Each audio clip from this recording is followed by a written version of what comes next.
Olá, professora, tudo bem? Não sei em que momento a senhora exatamente vai ver essa apresentação, né?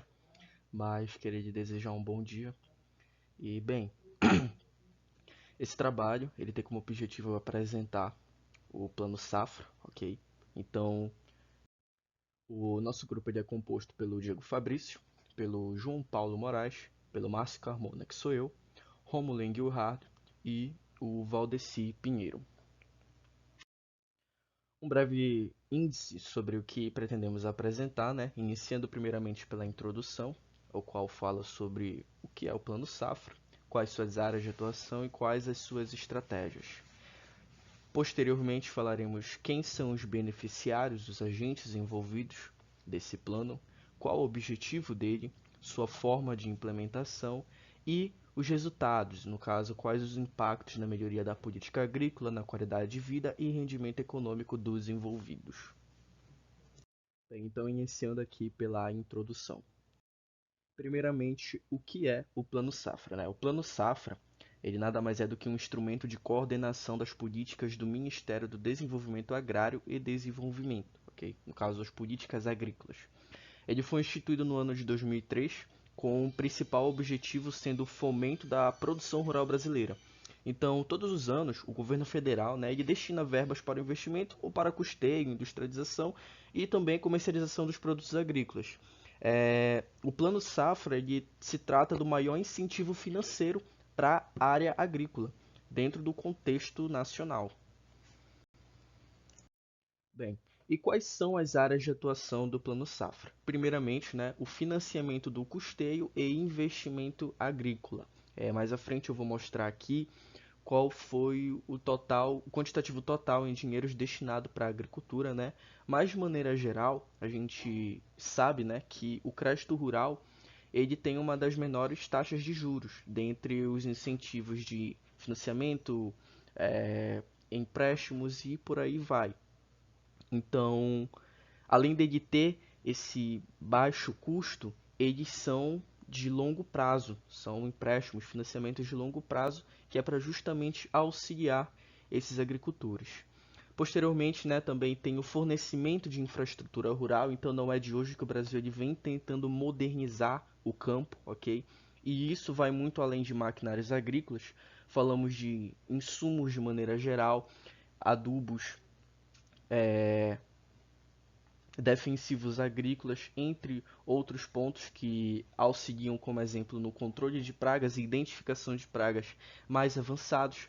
Podemos citar também o uso de imagem de satélite ou de drone para o monitoramento dessas áreas. Bem, também temos a negociação e a articulação de políticas públicas dentro do setor agrário, ok? E também a formação de técnicos extensionistas e agricultores. Então, é importante ressaltar que não apenas a tecnologia, mas a instrução do campo é muito importante para que ela possa se desenvolver de maneira saudável, de maneira correta. A nível de exemplo, hoje, graças ao avanço da ciência do campo, nós sabemos que é possível aumentar a produção de uma área sem aumentar o desmatamento, né? Então, tudo isso o Plano Safra ele tem como objetivo tornar o campo mais produtivo, de maneira geral, aumentar a renda dos produtores e também, principalmente, auxiliar nessa questão da diminuição, como exemplo do desmatamento, de maneira geral, de maneira intrínseca, podemos colocar assim, ele também auxilia nessas questões. E para que ele consiga alcançar essas atuações, quais estratégias ele aborda? Então, temos aqui a ampliação da capacidade de investimento, temos a proteção e melhoria da renda, temos o incremento da produtividade e a articulação das políticas públicas de assistência técnica e extensão rural, também temos a organização econômica e acesso aos mercados, sustentabilidade na agricultura familiar, que o João Paulo falará mais a seguir, e políticas para a juventude rural. Então, uma observação quanto ao último tópico, né? Era muito comum antigamente vermos esse êxodo rural, principalmente dos jovens para a cidade. Atualmente, né, a gente já vê um movimento contrário e tem se incentivado isso. Filhos de produtores rurais indo para a cidade, se necessário, para estudar e voltar para o campo com esses estudos para auxiliar, né, como foi dito anteriormente, na tecnificação do campo. É muito importante. E por que essa questão para a juventude rural? Acontece que, de maneira geral, né, o produtor rural, aquele que já está há muito tempo no campo, às vezes ele já tem uma ideia fechada, então mudar a sua estratégia de produção acaba sendo mais difícil. Diferentemente de um jovem, ele geralmente tem uma cabeça mais aberta, então ele é aberto para novas ideias de campo, mais produtivas, mais sustentáveis, que vão ajudar na produção total, né, e principalmente auxiliar no quantitativo de recursos conseguidos, seja em âmbito estadual ou no âmbito da União. E qual a vigência, né, do Plano Safra? O Plano Safra ele tem uma vigência de exatamente um ano. Ele se inicia no dia 1º de julho e vai até o dia 31 de junho do ano subsequente, né? Então, esse período ele acompanha, né, a, o calendário das safras agrícolas aqui no Brasil. Então, atualmente, nós estamos na vigência de 2021 a 2022, essa que irá encerrar no dia 31 de junho. Nesse plano, foi destinado um quantitativo de total de 251 bilhões das diversas modalidades de crédito rural. Dentro desses 251 bilhões, nós podemos dizer que 179 bilhões foram para custeio, comercialização e industrialização, e 56 bilhões foram destinados para investimentos. Esses dados eles estão sendo baseados segundo o Ministério da Agricultura, Pecuária e Abastecimento.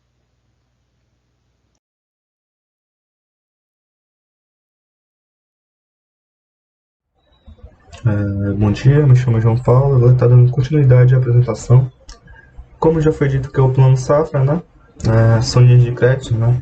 Que pertencem a variados programas. Aí agora eu vou falar um pouco sobre esses variados programas e quem eles beneficiam. Primeiro eu vou falar sobre o crédito de custeio, né?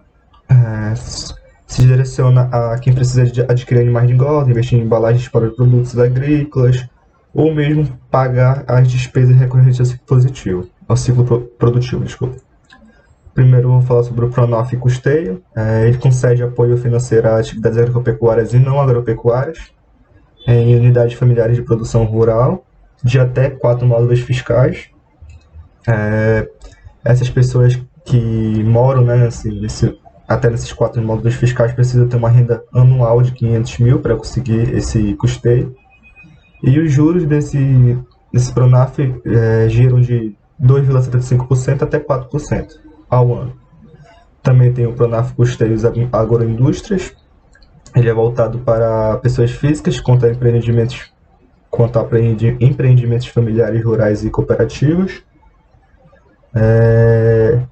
Ele trata de itens financiáveis, né, ao beneficiamento e à industrialização da produção, além do apoio na formação da produção, do estoque, na comercialização dos produtos.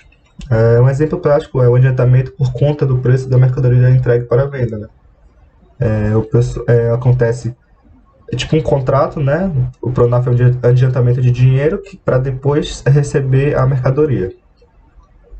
Os juros também varia, tem os juros de 4% ao ano, tem um Pronaf Custeio, né? Que principalmente ele beneficia os médios produtores, né? Aqueles proprietários que são poceiros, arrendatários ou parceiros, né? Essas pessoas precisam ter uma renda anual de cerca de 2,4 milhões. No entanto, comparado com os outros Pronafs, né? Comparado com o Pronaf, no caso, o Pronamp Custeio, ele tem os juros elevados, os juros próximos de 5,5% ao ano. Então vocês podem ver que o juros dele é um pouco mais elevado que o Pronaf. Também tem os outros tipos de planos, né, que servem para os demais produtores, né, que não se adequam a esses outros planos de crédito de custeio, que são os grandes produtores, né, que têm uma renda superior a 2,4 milhões anuais.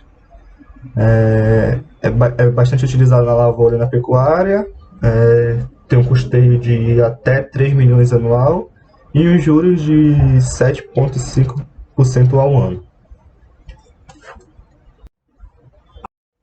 Entrando agora na linha de crédito de investimentos, né, do Pronaf, começando com o Pronaf Alimentos e o Pronaf Mulher.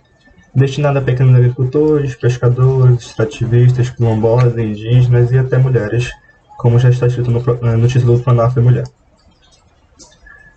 Por que eles falam Pronaf Mulher? Porque esse Pronaf é destinado propriamente para as mulheres, né, que são agricultores, produtores rurais. Ele financia, né, infraestruturas agropecuárias e não agropecuárias, tem os juros baixos de até 2,75% ao ano. Também tem o Pronaf Agroindústria, né, que beneficia pessoas físicas com empreendimentos familiares e cooperativas.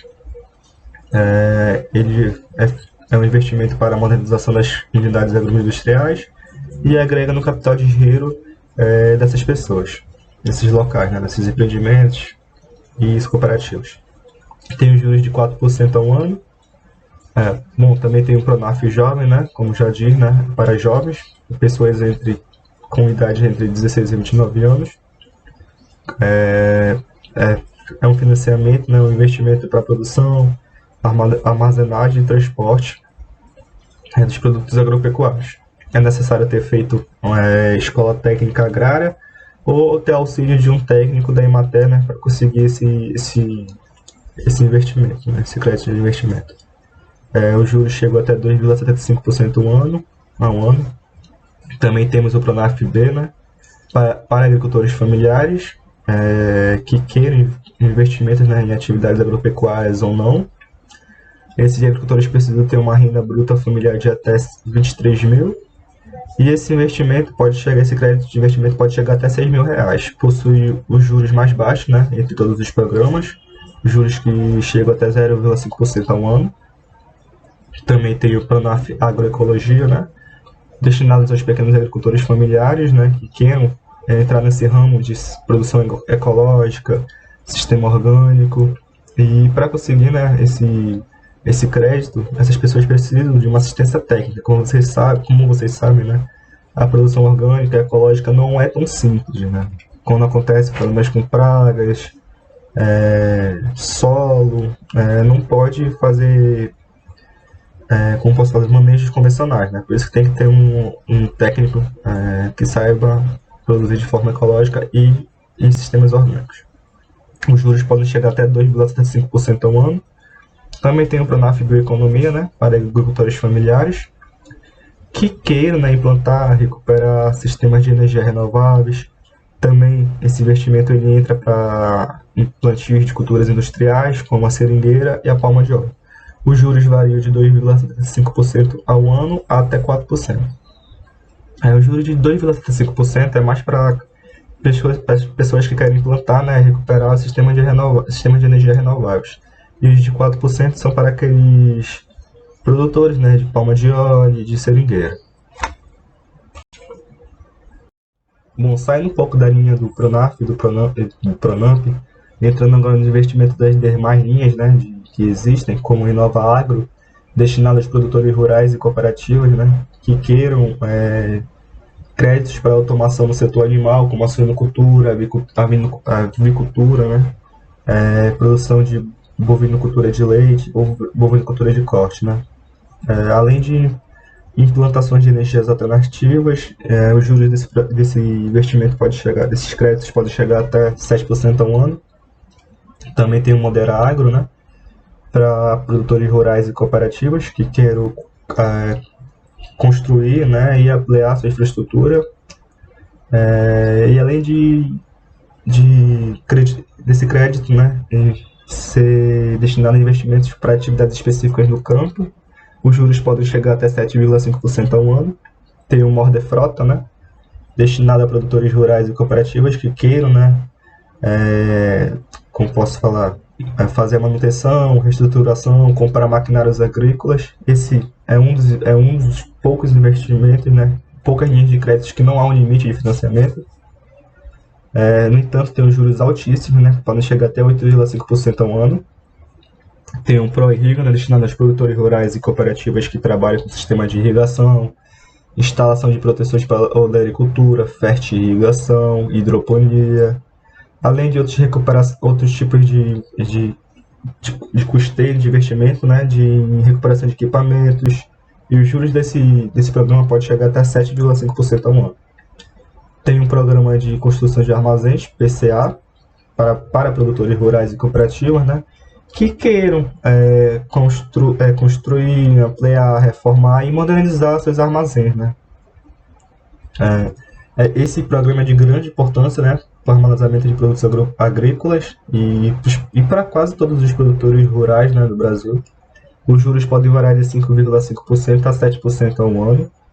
Os juros de 5,5% é para aqueles produtores que têm armazéns de até 6.000 toneladas. E os de 7% ao ano é para os outros tipos de atividades. O Prodecop também é outro programa, né, destinado para cooperativas. Esse programa ele é responsável por incrementar a competitividade entre as cooperativas. Esse crédito é destinado para os investimentos nos complexos agroindustriais e os juros podem chegar até 8% ao ano.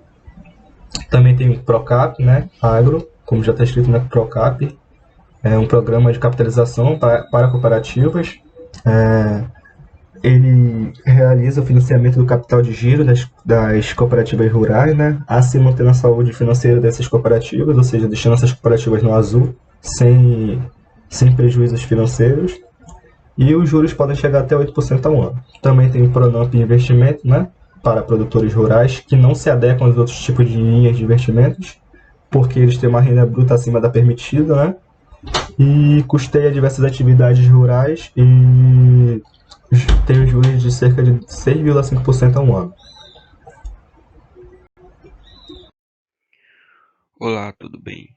Eu sou Valdeci e dando continuidade na apresentação do trabalho, estarei abordando aqui sobre os objetivos da política agrícola.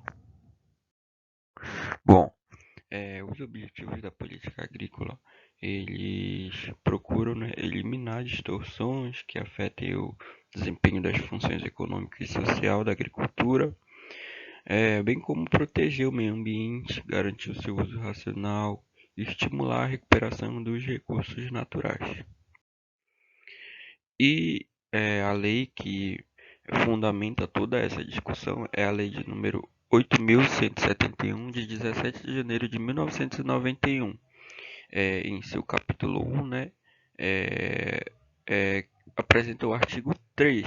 O artigo 3 ele tem 17 incisos que compreendem os objetivos da política agrícola. Todos os 17 incisos são importantes, mas compreendemos que alguns são importantes um pouco a mais falar aqui na nossa apresentação. No caso, o inciso 1, ele compreende o Estado como planejador. Isso é determinante tanto para o setor público, né, e o indicativo para o setor privado, em que faz regulações, fiscalizações, avaliações, supre as necessidades, com o intuito de assegurar, né, a produção e a produtividade. No seu inciso 3, o artigo ele propõe que a política agrícola precisa eliminar todas as distorções, né, como foi dito lá no início, que afetem o desempenho das funções econômicas e social da agricultura. Em seu inciso 4, o artigo compreende que a política agrícola ela tem o intuito de proteger o meio ambiente, né, de forma a garantir o seu uso racional e recuperar recursos naturais. Em seu inciso 6, é proposta a descentralização, né? Descentralização da execução dos serviços públicos, de apoio ao setor rural. E isso visa, né, acarretar ações complementares do Estado e municípios nas responsabilidades das políticas agrícolas. No seu inciso 8, a promoção, né, do estímulo do desenvolvimento da ciência e da tecnologia agrícola pública e privada. Perdão, galera, que tá passando um carro na rua. Bom, em seu inciso 8, vislumbra o estímulo do desenvolvimento da ciência e da tecnologia agrícola pública e privada. Isso é, sobretudo, utilizando fatores, né, de produção internos. E, em seu inciso 10, né, há um vislumbre do apoio institucional ao produtor rural, com prioridade de atendimento ao pequeno produtor e sua família. E, por fim, em seu inciso 11, né, o, o artigo faz o estímulo do processo de agroindustrialização juntamente às respectivas áreas de produção. Bom, meu nome é Diego e eu vou dar continuidade à apresentação. Vou falar um pouco agora sobre a implementação do Plano Safra. Bom, para entendermos a implementação dos recursos do Plano Safra, nós primeiro devemos voltar ao seu objetivo, que é definir anualmente o montante de recursos que serão destinados às políticas agrícolas. E estas possuem 3 pilares, que são o crédito rural, a gestão de recursos de risco e o apoio à comercialização. Falando um pouco sobre o crédito rural, como já foi dito anteriormente, foi destinado um montante de 251 bilhões de reais. E esse montante ele pode ser visto de 3 formas diferentes. Bom, primeiro, quanto aos beneficiários, ou seja, quem vai receber esse recurso. Bom, então os beneficiários eles são divididos em 3 grupos. Primeiro, o PRONAF, que são os agricultores de agricultura familiar, o PRONAMP, que são os médio agricultores e os demais agricultores. E uma outra forma de se enxergar esse mesmo montante é quanto à finalidade. Para que esse recurso vai ser utilizado? E aqui nós dividimos a finalidade em 2 grupos, que é o custeio e comercialização e o investimento. E uma terceira forma de enxergar é quanto à taxa de juros, ou seja, a classificação desses juros, que é basicamente dizer quantos desses juros terão taxas controladas, qual é o valor de taxas equalizáveis e a quantidade das taxas livres. Quanto a essa parte ainda, para ficar de uma forma mais fácil de se entender, do montante de 251 bilhões de reais, 165 bilhões serão utilizados sob taxas controladas e 86 bilhões sob taxas livres. E além disso, o governo, por meio do Tesouro Nacional, do recurso do Tesouro Nacional, ainda disponibilizará um valor para questões de taxas equalizáveis. Agora falando um pouco sobre o pilar de gestão de recursos, nós podemos entender esse pilar em 2 programas. O primeiro é o Programa de Subvenção ao Prêmio do Seguro Rural, que consiste em uma verba destinada ao pagamento de parte do prêmio, o qual os produtores agrícolas têm que pagar quando fazem o contrato com as seguradoras. Já o segundo é o Zoneamento Agrícola de Risco Climático. É um programa que foi desenvolvido pela Embrapa e que ele proporciona a indicação de datas de plantio e semeadura por cultura, por município e considerando as características de clima, solo e o ciclo dos cultivares, de forma a evitar que adversidades climáticas coincidam com as fases mais sensíveis das culturas utilizadas.